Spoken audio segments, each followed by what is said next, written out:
Hey everybody, so a big part of electrons being in atoms is that they create light. When they drop down, they release energy and they create different types of light for us. So a big aspect of electrons in atoms is light. And I want to start this with asking you, why doesn't an atom collapse? Think of that. Right? If we have an atom that's got a bunch of positive charges and electrons around the outside that are negative, opposites attract, right? So it should just crush itself. Okay? Some of you are thinking, yeah, that does make sense. Why doesn't it collapse? And some of you might be thinking, oh, it's because of the neutrons. But neutrons don't really do anything. They just make that core strong so it doesn't become unstable. But what causes those electrons not to come in? And the thing is that electrons are also not just a particle, okay, but they are also a wave. They are releasing waves that also are released. They don't just release them towards the nucleus, they release them in all directions. But what happens is that you got this wave kind of emanating from these electrons so that when it gets closer, these waves kind of act like a spring and push that electron back so that it doesn't collapse. Okay, so the electron isn't just a particle, it is also a wave. And this is called particle wave duality. Okay, particle wave duality. Electrons and light we're going to be using synonymously. Okay, electrons act as a particle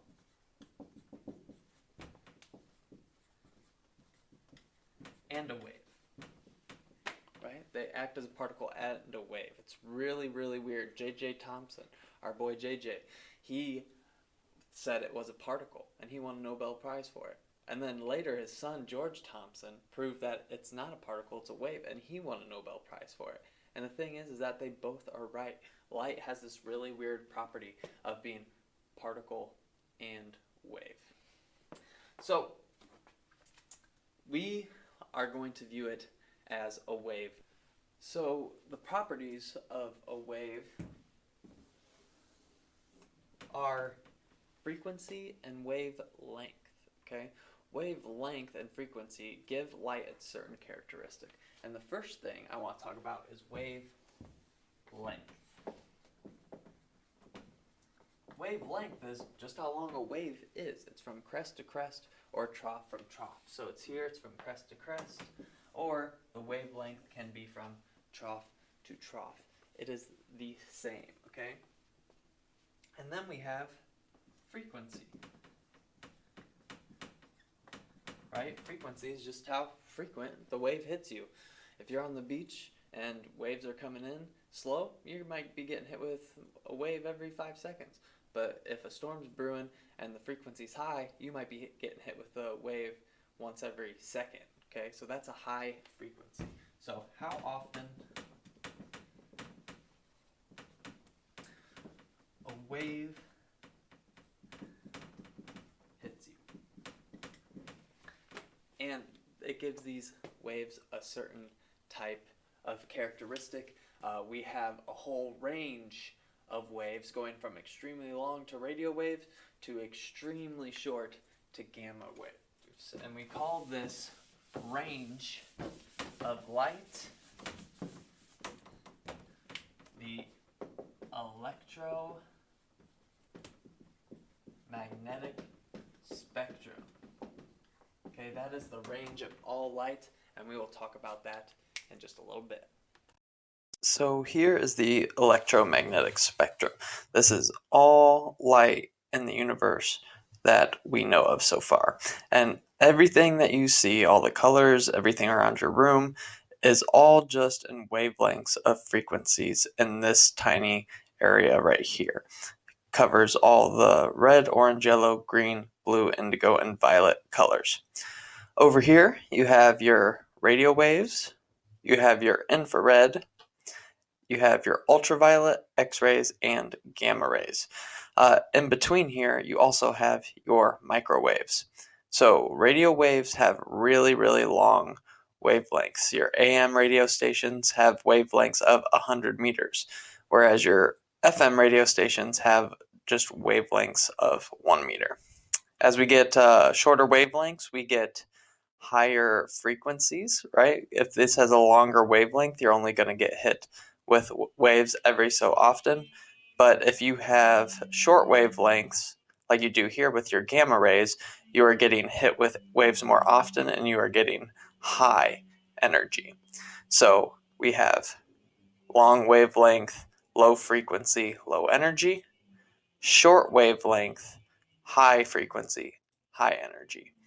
And here we have our color spectrum, which is measured in nanometers, with red being our longer wavelength light and purple or violet being our short wavelength light. So wavelength and frequency work together. So we're going to be doing some calculations here where we know frequency and we'll calculate wavelength, or we'll know wavelength and we'll calculate frequency. And the formula we use for that is C equals lambda nu, okay? Or as I like to say, C equals lambda V. This is a Greek symbol. It looks like a giraffe kind of, so I just say it's a giraffe, but it's actually lambda. And this is the Greek symbol nu, but I'll just say it's V from now on for just clarity's sake. And then this is C, okay? So let's identify what these things are. C is the speed of light. And you will always have C. It's a constant. It's got the same fixed number every time. And that is 3 times 10 to the 8th meters per second. Okay? It's the fastest thing in the universe. Nothing could go faster than the speed of light. So 3 times 10 to the 8th is the speed of light. Like I said before, this is lambda, like lambda, like, hey, what's that fuzzy thing over there, that Boz? You'd say, it's a lambda.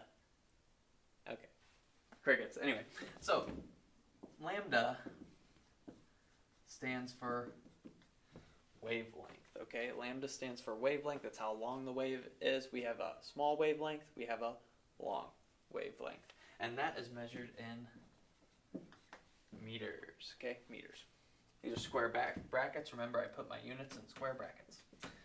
And then nu, or in my case, frequency, or V, is frequency. Okay?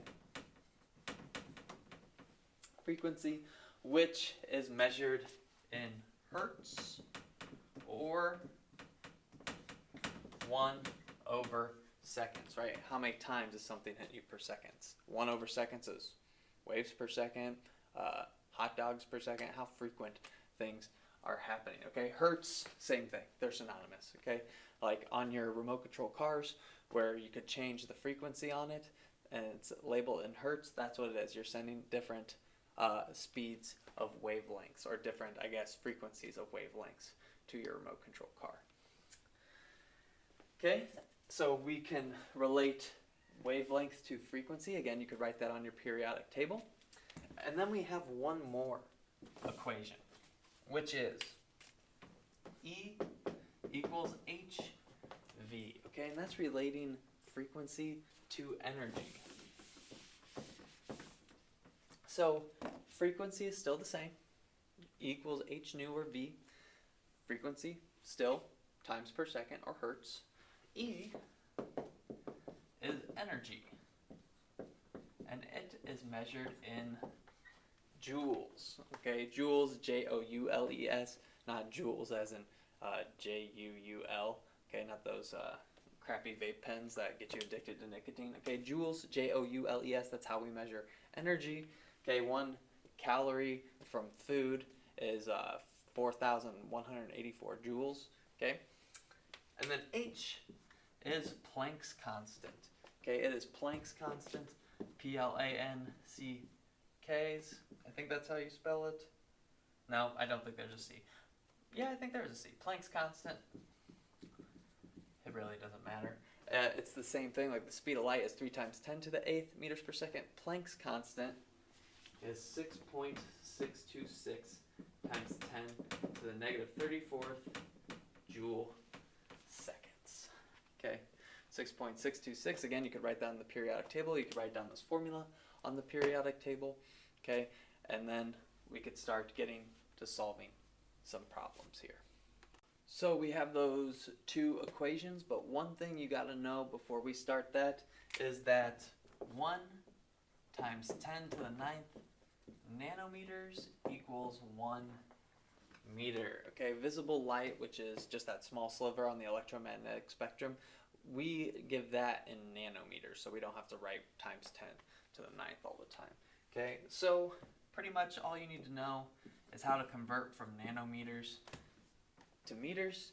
Okay, and all we do is that if you have nanometers, you divide by 1 times 10 to the 9th, right? We could always use our dimensional analysis to help us out.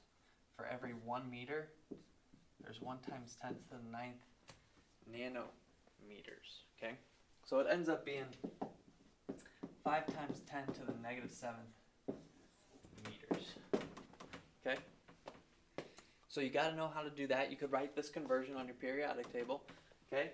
So say I had 650 nanometers, and I wanted to go to meters. Again, we just divide by 1 times 10 to the 9th. And you might even be able to guess what the answer is going to be.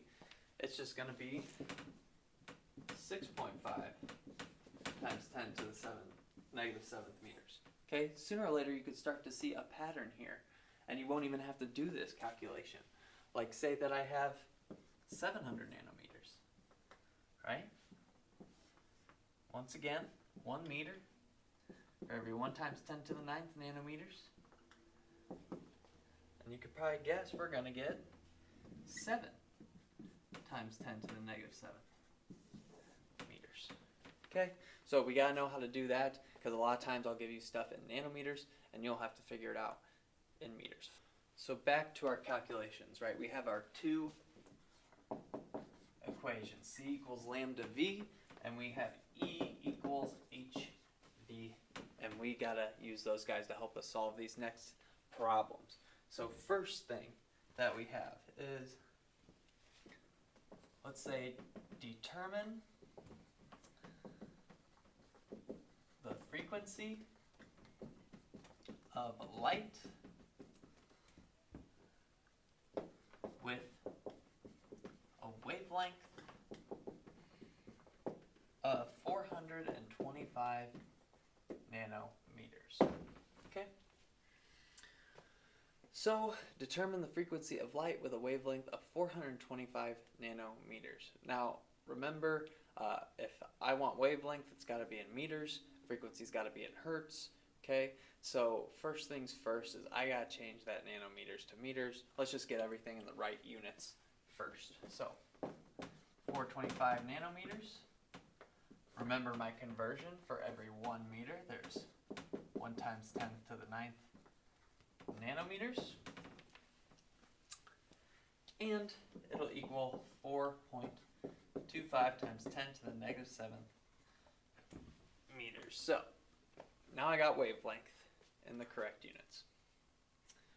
Now let's figure out which equation I'm going to use. Am I going to use the energy equation, or that relates energy to frequency, or am I going to use the speed of light equation that relates wavelength to frequency? Well, what do I have? Well, I have wavelength. Well, that goes there, right? And it wants me to find frequency, which is right there. So it looks like I'm going to use that top equation, right? You might be saying, wait, we don't have C. Well, remember, C is a constant. It's the speed of light. C is always going to be 3 times 10 to the 8th. So let's go ahead and let's start plugging and chugging. C is 3 times 10 to the 8th meters per second. Okay? Wavelength, I found, right? I already converted it. It's 4.25 times 10 to the negative 7th meters. And what I'm looking for is frequency, or V. Okay? Well, I just got to get V by itself. It's just a little algebra here, right?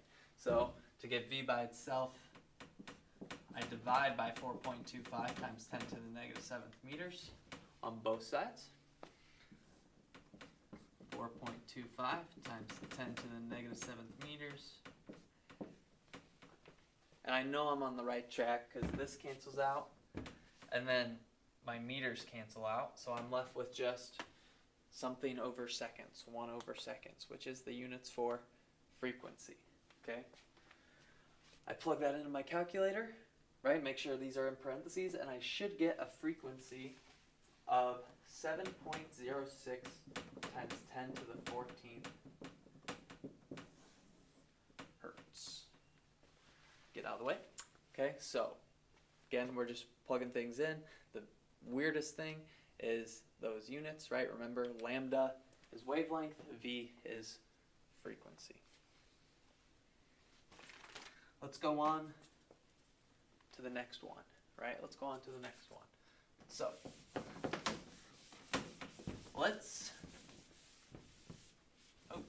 I'm going to leave my equations up there, and I'm going to ask you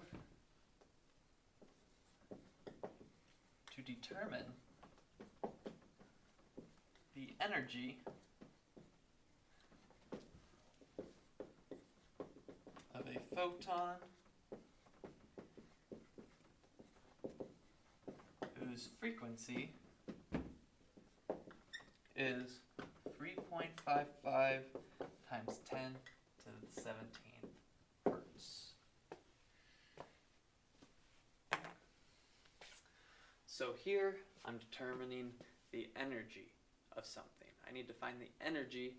So the only equation that has energy is this guy right here.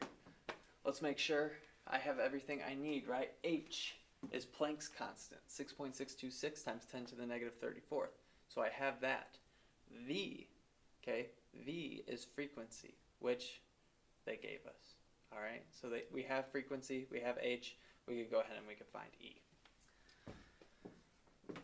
E equals HV, right? H, remember, is 6.626 times 10 to the negative 34th joule seconds. I always remember this because Stitch from Lilo and Stitch, his number is 626, so 6.626, kind of close, kind of makes sense. Anyway, so I got H, but now I need frequency, which I gave you in the right units, which is 3.55 times 10 to the 17th hertz, which is the same as 1 over seconds. When I multiply these together, the seconds cancel out, and I'm left with just joules. I know I'm on the right track. Okay? I multiply these together in my calculator, and I end up with 2.35 times 10 to the negative 16th joules. Okay? Not a lot of energy at all. Okay? In that little light. Okay? So that is a combination. We did the one with C, we did the one with E. Let's do something a little bit more difficult, okay? Or we actually have to use both. So let's do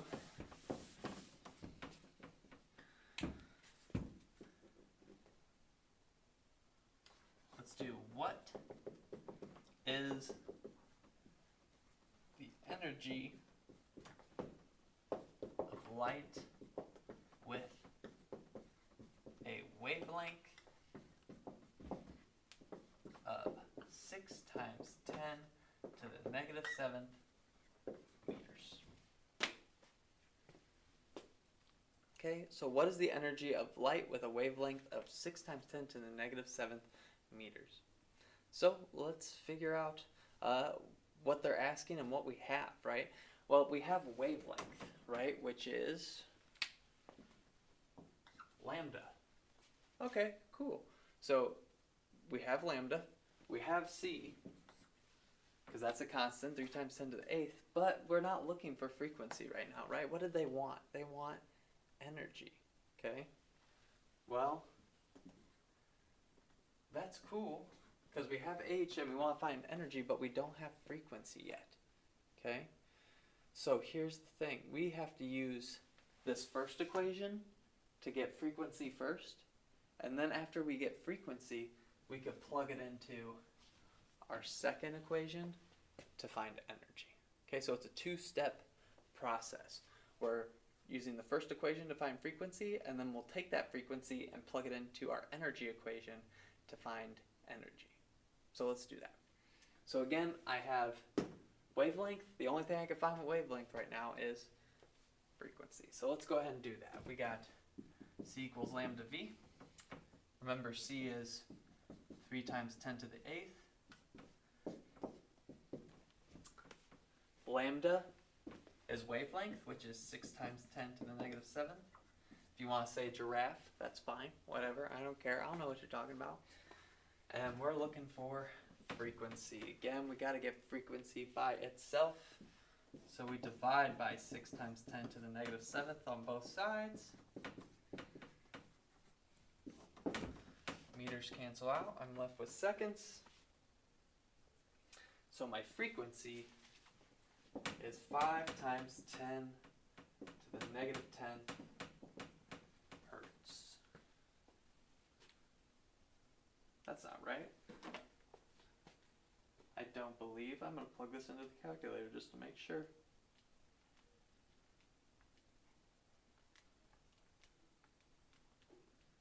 Oh, 5 times 10 to the 14th. Come on now. There we go. So that's our frequency. Okay? So now we have frequency, so now we could just plug it into our second equation to get our energy now. So, energy equals Planck's constant, which is 6.626 times 10 to the negative 34 joule seconds, multiplied by our frequency that we just found, which was 5 times 10 to the 14th 1 over seconds. We multiply them together.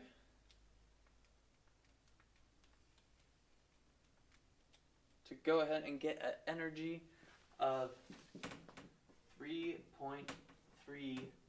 times 10 to the negative 19th joules. Okay? And that is the most difficult it will get. Okay? Sometimes I just give you wavelength and want frequency and you have to use one equation. Sometimes I give you frequency and I want energy and you use one equation. Sometimes I give you wavelength and want energy and you need to use those two equations. Okay, but that is the most difficult that it'll get. Those are light calculations. That's it, everybody. Have yourself a great day.